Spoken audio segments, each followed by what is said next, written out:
Apollo 11 est propulsé dans l'espace pour une odyssée de 400 000 km jusqu'à la Lune. Pendant leur voyage de 8 jours, les astronautes d'Apollo 11 ont pu contempler des vues spectaculaires de la Terre tout en flottant en apesanteur. Et on prétend qu'ils sont allés là où personne n'était jamais allé.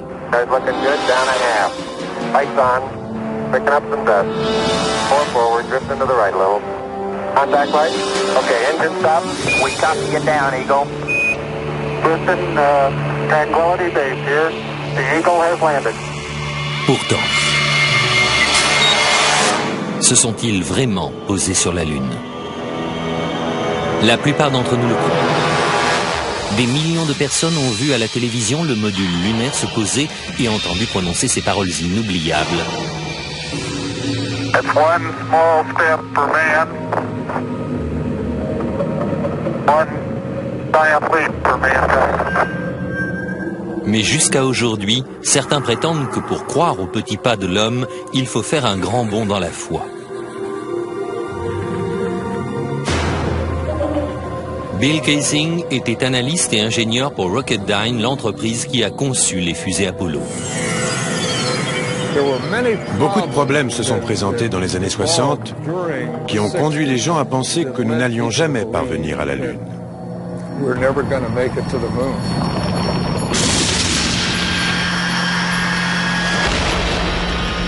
Il y a 30 ans, Bill Kaysing regardait avec le reste du monde Apollo se poser sur la Lune. Mais ce qu'il a vu à la télévision après son expérience à Rocketdyne l'a laissé sceptique. À l'époque, tout ça m'a paru bidon. Je pense qu'intuitivement, je savais que ce qu'on nous montrait n'était pas vrai. En étudiant les images de plus près, il fut choqué de trouver plusieurs invraisemblances. Kaysing remarqua que malgré la clarté de l'espace, les étoiles faisaient gouffre dans le noir ciel lunaire. Il a vu le drapeau américain flotter alors qu'il n'y a pas d'air sur la Lune. Et il a découvert qu'il n'y avait pas de cratère sous la capsule lunaire, là où le puissant réacteur aurait dû brûler le sol. Ces preuves ont convaincu Kaysing qu'aucun homme n'avait jamais mis le pied sur la Lune. Mais la NASA réfute ces accusations. Il y aura toujours des gens pour croire aux théories les plus saugrenues. Et l'idée que je ne sais comment nous aurions pu simuler une expédition lunaire est assez saugrenue. Aussi saugrenu que cela puisse paraître, on estime que pas moins de 20% des Américains pensent qu'on n'a jamais marché sur la Lune.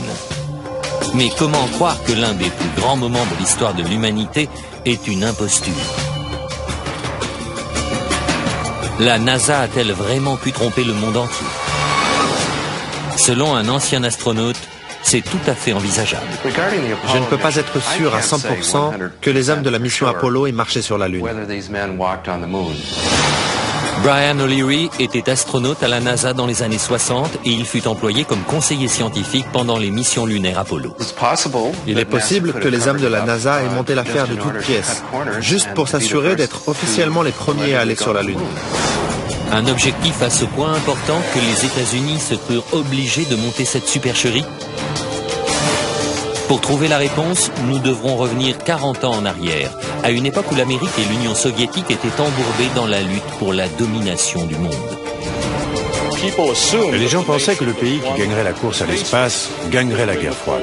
Et gagner cette course, c'était arriver les premiers sur la Lune. C'était une époque d'hystérie nationale.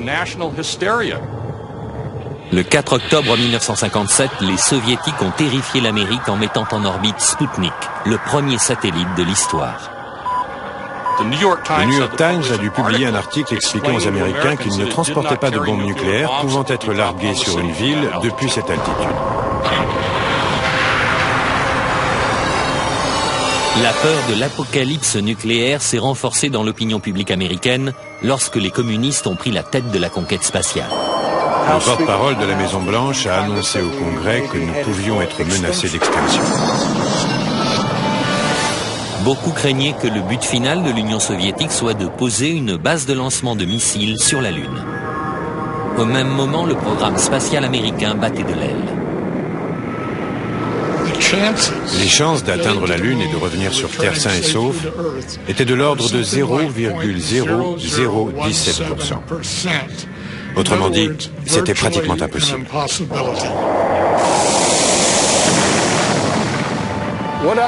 Ce qui s'est vraiment passé d'après moi, c'est que dans les années 60, on s'est dit, ce qu'on ne peut pas faire, on peut toujours le feindre. Mais si les missions Apollo étaient vraiment simulées, comment a-t-on pu mener à bien une pareille imposture? D'après Kaysing, le décollage de la fusée Saturne V a vraiment eu lieu, mais elle n'a jamais envoyé d'astronautes sur la Lune. Les astronautes sont partis avec Saturne V. Ensuite, et cela explique leur disparition, ils sont juste restés en orbite autour de la Terre pendant 8 jours. Et pendant ce temps-là, on a montré ces images truquées d'astronautes sur la Lune. Mais le 8e jour, la capsule de commande s'est séparée du véhicule et a atterri, comme on a bien sûr pu le voir en images.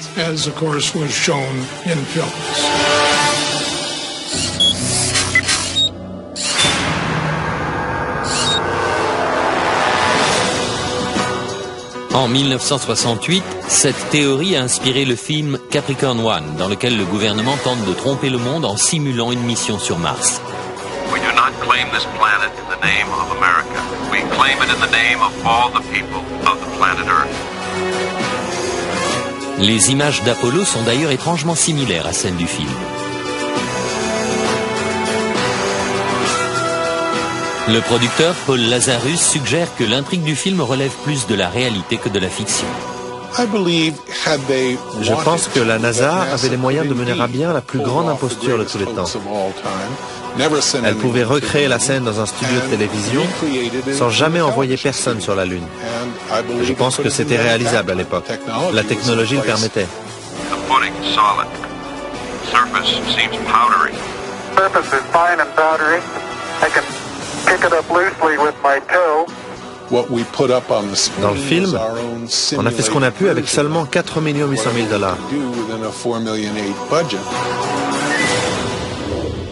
Mais selon Kaysing, avec ses 40 milliards de dollars de budget, la NASA avait les moyens de monter un canular.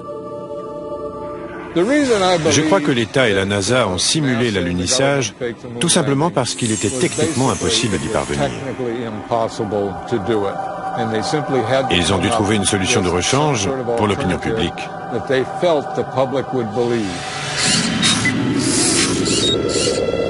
D'après Kaysing, les alunissages étaient en fait filmés en plein désert du Nevada, dans une base militaire secrète connue sous le nom d'Air 51. L'Air 51 est l'un des sites les plus secrets des États-Unis.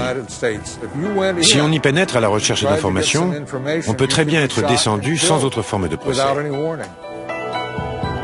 Des photos de l'Air 51 prises par un satellite espion russe révèlent non seulement une série de hangars qui ressemblent à des studios de cinéma, mais aussi des portions de terrain désolées qui ressemblent à la Lune et sont comme par hasard couvertes de cratères. Comparez cette photo d'un cratère lunaire officiellement prise depuis l'orbite de la Lune par Apollo 10 avec cette photo satellite d'un cratère de l'Air 51. Les astronautes eux-mêmes ont remarqué la ressemblance entre les terrains. It has a stark beauty all its own. It's like much of the high desert of United States. Est-ce qu'on a vraiment pu faire croire à des milliards de personnes que le désert du Nevada était la Lune? Kaysing pense que c'est possible, et que c'est peut-être la vraie raison pour laquelle l'Air 51 est soumise à une telle quarantaine. C'est une base très secrète et pour cause. Sans l'ombre d'un doute, les décors lunaires sont encore là. Et s'ils y sont, on n'est pas prêt de pouvoir y jeter un coup d'œil. Dans la suite de ce programme, si le module lunaire s'est posé avec une poussée de 5000 kg, comment se fait-il que l'explosion n'ait pas donné naissance à un cratère? Cette empreinte de pied a-t-elle bien été faite sur la Lune? 10 astronautes sont morts dans d'étranges circonstances. Jusqu'où étaient prêts à aller ceux qui ont organisé cette imposture? On nous a dit que le 20 juillet 1969, le module d'excursion lunaire, le LEM, emmena des astronautes jusqu'à la surface de la Lune. Mais ne s'agissait-il pas plutôt d'une maquette déposée par des câbles sur un plateau de cinéma? Selon Bill Kaysing, cela pourrait expliquer l'absence de bruit de moteur dans les documents officiels de la NASA.